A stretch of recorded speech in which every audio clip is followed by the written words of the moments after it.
Hello, my name is Eli Norman, and you're listening to The Man Behind the Dorm Hall.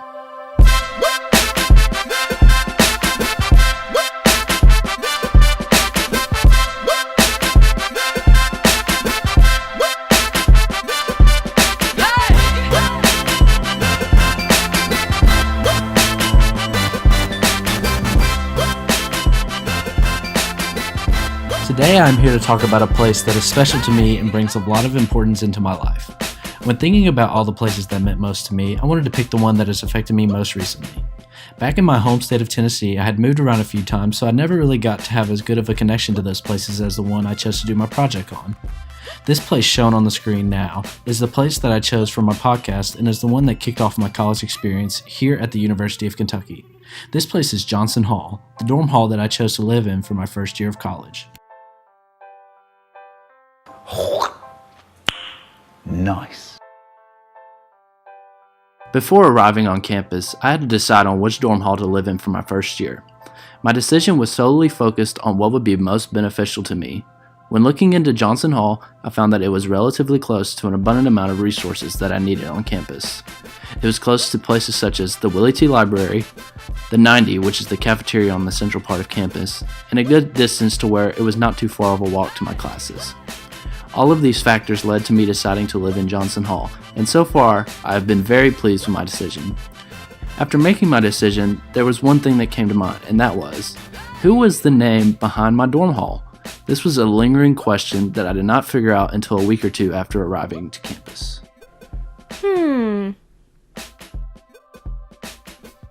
When arriving on campus, I still had no clue who the man named after my dorm hall was. It was not until one day while walking around campus that I found out who my dorm hall was named after. While walking around, I found a light pole that had a poster up of a person who was named Lyman T. Johnson. It stated that he had been the first African American student to attend the University of Kentucky and is currently named after Johnson Hall. After finding this out, I was amazed that I had not known about this before arriving on campus. It wasn't until a little later when I found out more information on who Lyman T. Johnson was.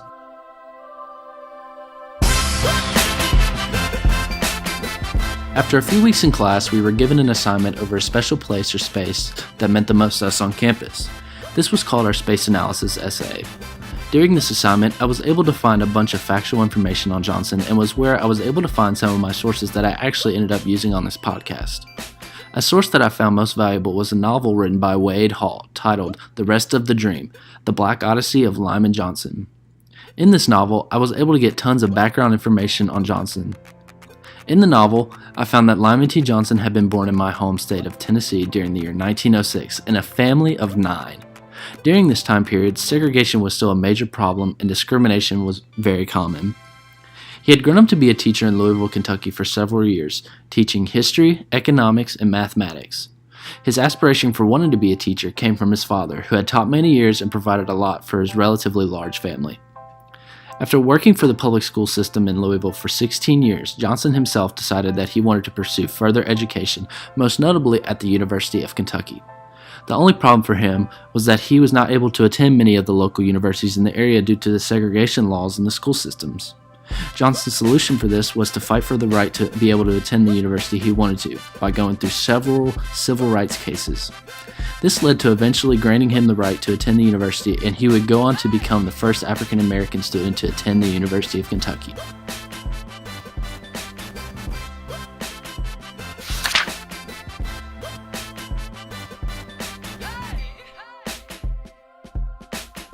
Another valuable source that I ended up finding was an article in the University of Kentucky Library Database. This article really focused on the impact that Johnson had made. They most notably pointed out that the impact that he made not only affected the University of Kentucky, but the whole school system throughout the state.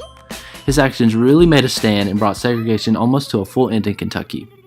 Not only that, but he introduced diversity onto the campus of UK. Without his stand, the university would not have evolved as much as it has, and who knows how diverse today UK would be without his actions.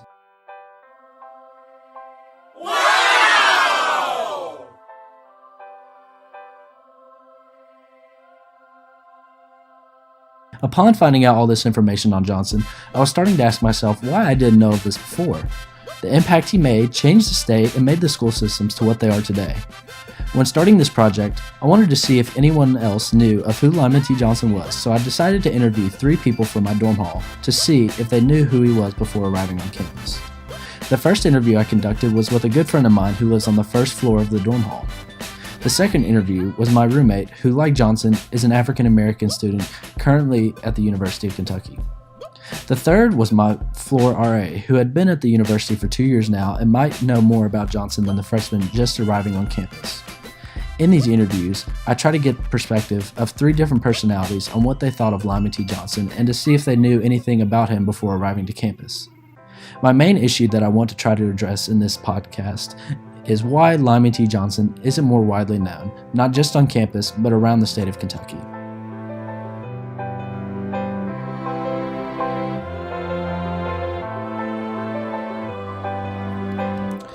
For my first interview, I talked to Andrew Dennis, who is a friend of mine that lives on the first floor of Johnson Hall. When talking to him, I had asked him what he had known about Lyman T. Johnson prior to coming on campus. A lot of his information that he provided to me was relatively similar to my own story. Andrew was an out-of-state student just like me who was looking for a dorm hall that was the closest to all the resources. He ended up deciding on Johnson Hall and did not end up figuring out why it was called that until after arriving on campus. Although his information he provided helped me raise my main issue, his perspective was very similar to mine. In my second interview with my roommate, I was able to get a new perspective.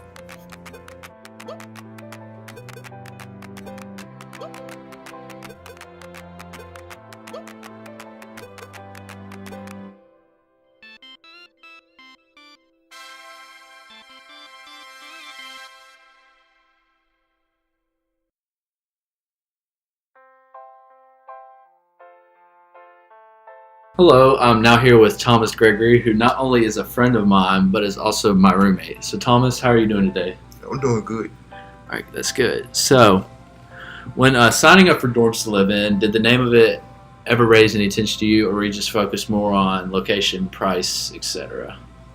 Once I got the email saying that I was living in Johnson Hall, I Googled them to look and see more information about the dorm. Then once I came to my orientation, they showed us the dorms. So I looked around and I seen it had the library next to me and the cafeteria was right across the street. So I liked it. Alright, cool.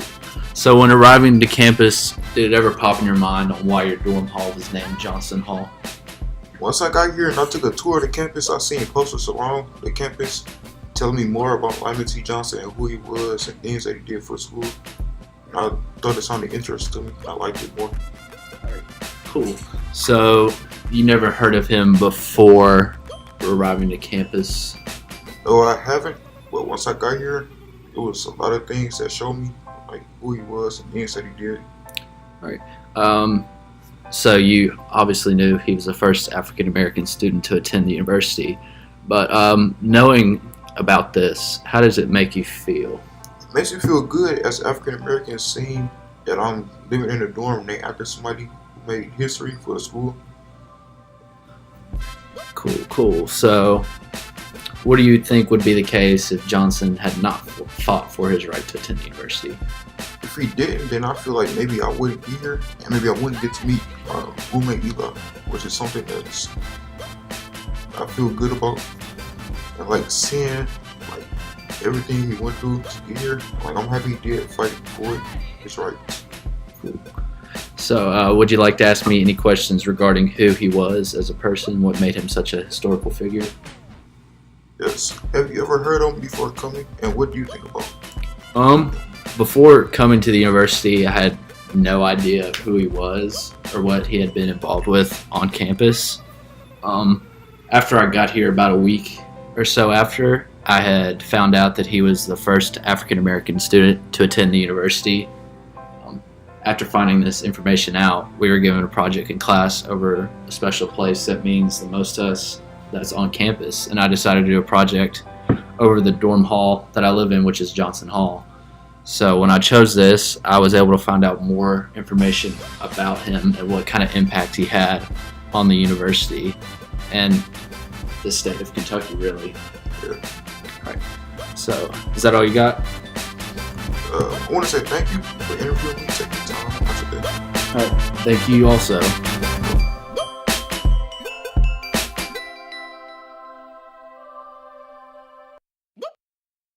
Hello, now I am interviewing Kayla, who happens to be my RA at Johnson Hall. So, Kayla, how are you doing today? I'm great. Thanks for asking. All right. So, did you live in Johnson Hall your first year of college? And if so, why did you decide to stay here again? I actually lived in Donovan, which is just right across the courtyard, so we technically operate as the same building. So I didn't live in Johnson, but I spent a lot of my time here just because we were one building. And I really loved the community that Johnson Hall had in Donovan. And I was in the honors program, so the honors program was ran out of Donovan and Johnson also. So I just loved the community that we had built here, that I had built here. And I just loved like the location, and I loved like that it felt like home. Cool. So, have you ever heard of the name Lyman T. Johnson before coming on campus? Or did you I don't know, what did you find out about him once you came on to campus? I didn't know anything about him prior to moving here and like living in the building. But last fall in my history class, we learned quite a bit about him because didn't he desegregate the university? Wasn't he part of that process? Yeah, he desegregated the campus here and actually like statewide schools throughout Kentucky. Yeah. So like we had talked about him a little bit, but before that class, like I didn't know anything about him. All right, cool. So after figuring out all the information about him in that class, what kind of impact do you think he had? So obviously he played like a huge role in like educational like system of the state, I guess, because he was the one that like desegregated and allowed African Americans to attend school here and at other universities across the state.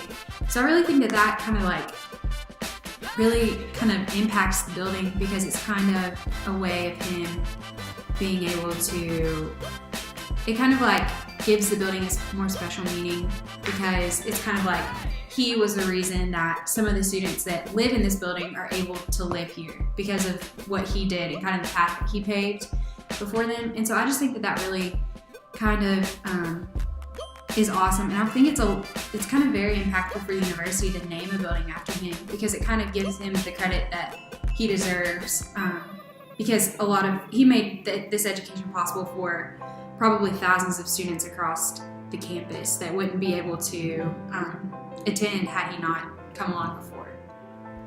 Cool. So would you like to ask me any questions regarding who Lyman T. Johnson was or what made him like such like an historical figure? Not that I can think of.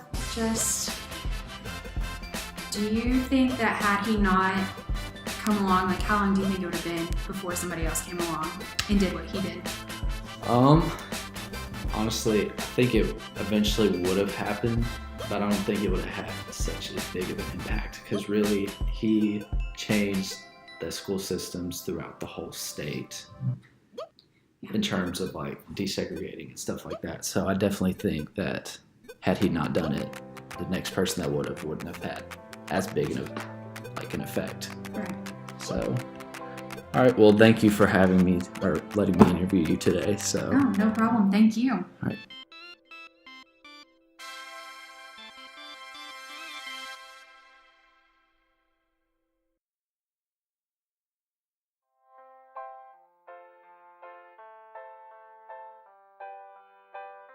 The main point I tried to get across during this podcast was that Lyman T. Johnson should be more known widely, not only just on the campus, but throughout the state of Kentucky. Without the course of action that he took, Kentucky would not be the same as it is today. So when people don't know anything about him until they arrive on campus, this raises questions to why not more people know about him. Thanks for listening to my podcast, The Man Behind the Dorm Hall, and hopefully this brings more awareness to not only those living in Johnson Hall or other students on campus, but throughout the state of Kentucky. That's all, folks.